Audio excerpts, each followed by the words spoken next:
بسم اللہ الرحمن الرحیم۔ طائف کے بنو ثقیف کے اسلام لانے کا قصہ۔ ابن اسحاق نے بیان کیا ہے کہ جب حضور صلی اللہ علیہ وسلم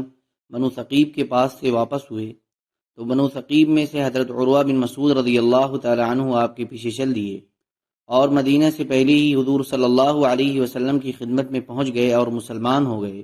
اور حضور صلی اللہ علیہ وسلم سے اس بات کی اجازت چاہی کہ اسلام کو لے کر اپنی قوم کے پاس واپس جائیں۔ حضور صلی اللہ علیہ وسلم نے ان سے فرمایا وہ تمہیں قتل کر دیں گے۔ آپ کو بنو ثقیف کے سابقہ رویے سے یہ معلوم تھا کہ ان میں کبر اور ہٹ دھرمی ہے۔ حضرت عروہ نے کہا یا رسول اللہ، میں انہیں ان کی دوشیزہ لڑکیوں سے بھی زیادہ محبوب ہوں، اور وہ واقعی بنو ثقیف میں بہت محبوب تھے اور ان کی بات مانی جاتی تھی۔ چنانچہ وہ اپنی قوم کو اسلام کی دعوت دینے کے ارادے سے واپس ہو گئے، اور انہیں امید تھی کہ چونکہ ان کا بنو ثقیف میں بڑا درجہ ہے اس لیے بنو ثقیف ان کی مخالفت نہیں کریں گے۔ چنانچہ انہوں نے اپنے ایک بالا خانے پر چڑھ کر ساری قوم کے سامنے اپنے مسلمان ہونے کا اظہار کیا اور انہیں اسلام کی دعوت دی۔ بنو ثقیف نے ہر طرف سے تیر برسانے شروع کر دیے۔ انہیں ایک تیر ایسا لگا جس سے وہ شہید ہو گئے۔ جب وہ زخمی ہو گئے تو ان سے پوچھا گیا کہ آپ اپنے خون کے بارے میں کیا کہتے ہیں؟ انہوں نے کہا یہ ایک اعزاز ہے جو اللہ نے مجھے عطا فرمایا اور مجھے شہادت کا مرتبہ عطا فرمایا، اور میرا بھی وہی درجہ ہے جو ان صحابہ کا تھا جو یہاں سے جانے سے پہلے حضور صلی اللہ علیہ وسلم کے ساتھ شہید ہوئے تھے، لہذا مجھے بھی ان کے ساتھ دفن کر دینا۔ چنانچہ لوگوں نے ان کو انہی صحابہ کے ساتھ دفن کر دیا۔ صحابہ کہتے ہیں کہ حضور صلی اللہ علیہ وسلم نے ان عروہ کے بارے میں فرمایا تھا کہ سورہ یاسین میں جن حبیب نجار کے ساتھ ان کی قوم کا جو معاملہ ذکر کیا گیا ہے، حضرت عروہ کے ساتھ ان کی قوم نے ویسا ہی معاملہ کیا ہے۔ حضرت عروہ کی شہادت کے چند مہینوں کے بعد بنو ثقیف نے آپس میں بیٹھ کر یہ سوچا کہ ارد گرد کے تمام عرب حضور صلی اللہ علیہ وسلم سے بیعت ہو کر مسلمان ہو چکے ہیں، اب ان سے لڑنے کی طاقت نہیں رہی، اور یہ فیصلہ کیا کہ اپنا ایک آدمی حضور صلی اللہ علیہ وسلم کے پاس بھیجیں۔ چنانچہ عبد علیل بن عمرو کے ساتھ بنی احلاف کے 2 آدمی اور بنی مالک کے 3 آدمی بھیجے۔ یہ لوگ مدینہ کے قریب پہنچ کر ایک چشمہ کے پاس ٹھہرے۔ وہاں ان کی حضرت مغیرہ بن شعبہ رضی اللہ تعالی عنہ سے ملاقات ہو گئی، جو اپنی باری میں حضور صلی اللہ علیہ وسلم کے صحابہ کی سواریوں کو چرا رہے تھے۔ انہوں نے جب بنو ثقیف کے اس وفد کو دیکھا تو حضور صلی اللہ علیہ وسلم کو ان کے آنے کی خوشخبری سنانے کے لیے تیزی سے چلے۔ راستہ میں انہیں حضرت ابو بکر صدیق رضی اللہ تعالی عنہ ملے۔ انہوں نے حضرت ابو بکر کو بتایا کہ بنو ثقیف کا وفد آیا ہے، وہ حضور صلی اللہ علیہ وسلم سے بیعت ہو کر مسلمان ہونا چاہتے ہیں، بشرطے کہ حضور صلی اللہ علیہ وسلم ان کی شرط مان لیں اور ان کی قوم کے نام خط لکھ کر دے دیں۔ حضرت ابو بکر نے حضرت مغیرہ سے کہا میں تمہیں قسم دیتا ہوں کہ تم مجھ سے پہلے حضور صلی اللہ علیہ وسلم کے پاس مت جاؤ، میں جا کر خود حضور صلی اللہ علیہ وسلم کو بتاتا ہوں۔ حضرت مغیرہ راضی ہو گئے۔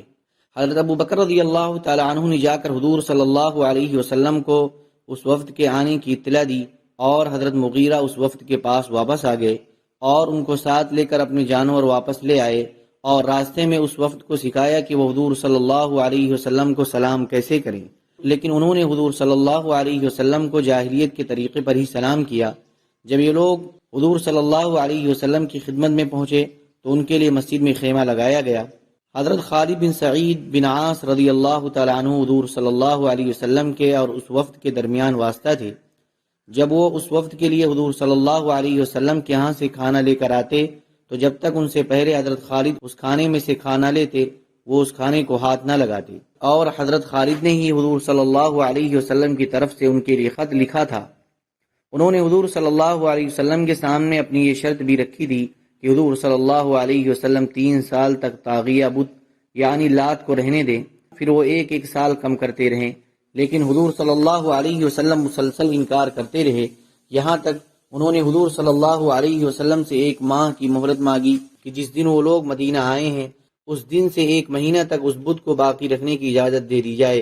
اور انہوں نے اس مہلت کا مقصد یہ بتایا کہ وہ اس طرح اپنی قوم کے نادان لوگوں کو ذرا مانوس کرنا چاہتے ہیں، لیکن آپ نے کسی قسم کی مہلت دینے سے انکار کر دیا،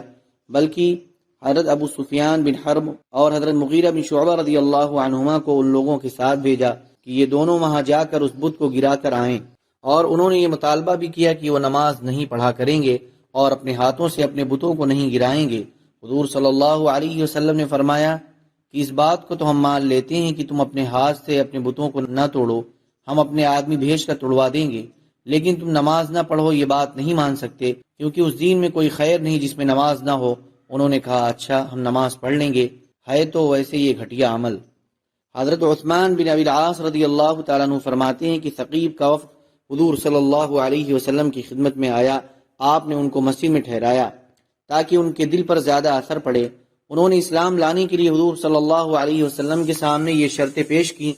کہ جہاد میں جانے کے لیے ان کو کہیں جمع نہیں کیا جائے گا، اور ان کی پیداوار کا عشر نہیں لیا جائے گا، اور وہ نماز نہیں پڑھیں گے، اور ان کا امیر کسی اور قبیلے سے نہیں بنایا جائے گا۔ حضور صلی اللہ علیہ وسلم نے فرمایا 3 شرطیں تو منظور ہیں کہ تمہیں جہاد میں جانے کے لیے نہیں کہا جائے گا، اور تم سے پیداوار کا عشر نہیں لیا جائے گا، دوسرے قبیلے کا آدمی تم پر امیر نہیں بنایا جائے گا، البتہ نماز پڑھنی ہوگی، کیونکہ اس دین میں کوئی خیر نہیں جس میں رکوع نہ ہو۔ حضرت عثمان بن ابی العاص نے عرض کیا یا رسول اللہ، آپ مجھے قرآن سکھا دیں اور مجھے میری قوم کا امام بنا دیں۔ حضرت وہب کہتے ہیں کہ میں نے حضرت جابر رضی اللہ تعالیٰ عنہ سے بنو ثقیف کی بیعت کے قصے کو پوچھا۔ انہوں نے کہا کہ بنو ثقیف نے حضور صلی اللہ علیہ وسلم کے سامنے یہ شرطیں پیش کی کہ نہ وہ صدقہ زکوٰۃ دیں گے اور نہ وہ جہاد کریں گے۔ حضور صلی اللہ علیہ وسلم نے ان شرطوں کو مان لیا، اور حضرت جابر رضی اللہ تعالیٰ عنہ نے حضور صلی اللہ علیہ وسلم کو بعد میں یہ فرماتے ہوئے سنا کہ جب یہ لوگ مسلمان ہو جائیں گے تو خود ہی یہ صدقہ زکوٰۃ دینے لگ جائیں گے اور جہاد کرنے لگ جائیں گے۔ حضرت اوس بن حذیفہ رضی اللہ تعالیٰ عنہ فرماتے ہیں کہ ہم ثقیف کے وفد میں شریک ہو کر حضور صلی اللہ علیہ وسلم کی خدمت میں آئے۔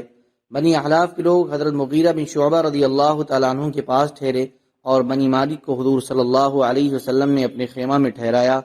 آپ روزانہ عشاء کے بعد ہمارے پاس تشریف لاتے اور کھڑے کھڑے ہم سے باتیں کرتے، اور اتنی دیر کھڑے رہتے کہ آپ تھک جاتے اور باری باری دونوں پاؤں پر آرام لیتے۔ زیادہ تر آپ ان تکلیفوں کا تذکرہ کرتے جو آپ کو اپنی قوم قریش کی طرف سے پیش آئی تھیں، اور اس کے بعد فرمایا کرتے تھے کہ مجھے ان تکلیفوں کا کوئی غم نہیں ہے، کیونکہ اس وقت ہمیں مکہ میں کمزور اور بے سر و سامان سمجھا جاتا تھا۔ جب ہم مدینہ آ گئے تو ہماری ان کی لڑائیاں شروع ہو گئیں، کبھی اللہ ان کو غلبہ دیتے اور کبھی ہم کو۔ ایک رات مقررہ وقت سے آپ کو آنے میں کچھ تاخیر ہو گئی۔ ہم لوگوں نے کہا آج رات تو آپ نے دیر کر دی۔ آپ نے فرمایا روزانہ جتنا قرآن میں پڑھتا ہوں اس میں سے کچھ رہ گیا تھا، اسے پورا کیے بغیر آنا مجھے اچھا نہ لگا۔ سبحان ربک رب العزة عما یصفون وسلام علی المرسلین والحمد للہ رب العالمین۔